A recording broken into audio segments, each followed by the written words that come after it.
ఆ quantum computer మన అమరావతిలో రాబోయే 6 నెలల్లో వస్తుందని చెప్పి మీ అందరికీ విజ్ఞప్తి చేస్తున్నా.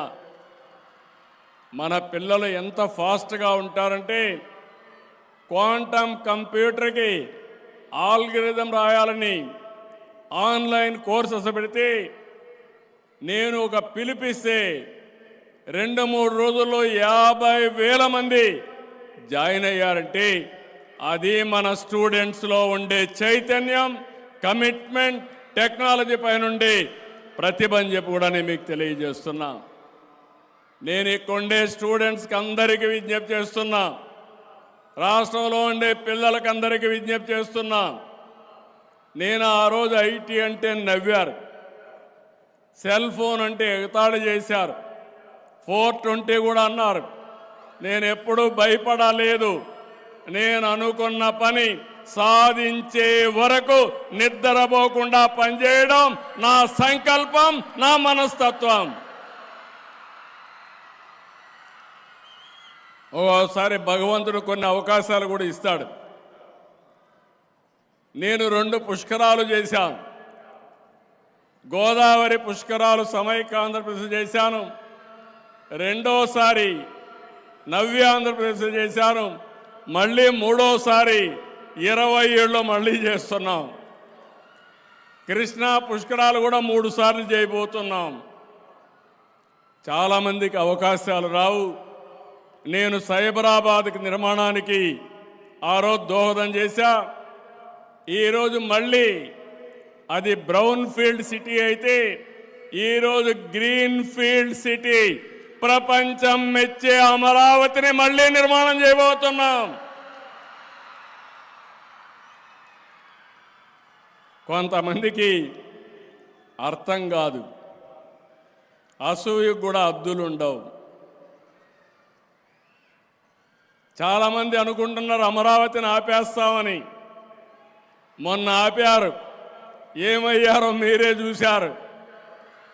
మళ్ళీ ఇప్పుడు వచ్చి అమరావతి నదీ పరివాహక ప్రాంతంలో ఉందని మాట్లాడుతున్నారు. విజయవాడ ఎక్కడుంది? కృష్ణా నది పైనే విజయవాడ ఉంది. రాజమండ్రి ఎక్కడుంది? విశాఖపట్నం ఎక్కడుంది? నెల్లూరు ఎక్కడుంది? చెన్నై ఎక్కడుంది? ఢిల్లీ ఎక్కడుంది?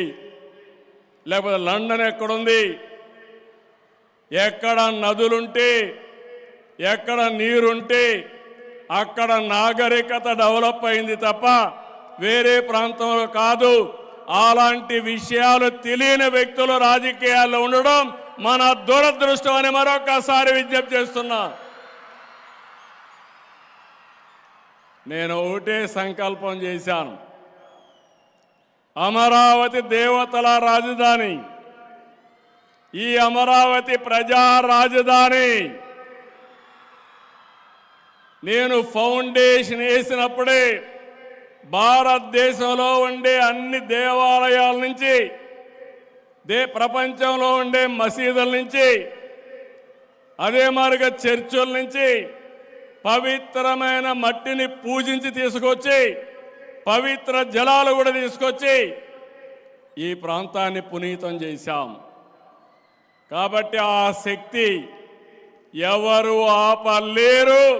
అమరావతి భవిష్యత్తులో బెస్ట్ సిటీగా, ప్రపంచంలోనే ఒక మోడల్ సిటీగా తయారవుతుంది. ఇది సంకల్పం మాత్రమే కాదు, దీన్ని సాధించి తీరే డిటర్మినేషన్తో ముందుకు పోతున్నాం. 2-3 సంవత్సరాల్లోనే ఒక షేప్కి వస్తుంది. విజయవాడ, గుంటూరు, మంగళగిరి, అమరావతి భవిష్యత్తులో దేశంలోనే one of the best most liveable సిటీగా ఈ యొక్క అమరావతి ప్రాంతం తయారవుతుంది. అయితే ఇక్కడ మిమ్మల్ని అందరినీ కోరుతున్నా, నేను ఒక అమరావతిని డెవలప్ చేయడం కాదు,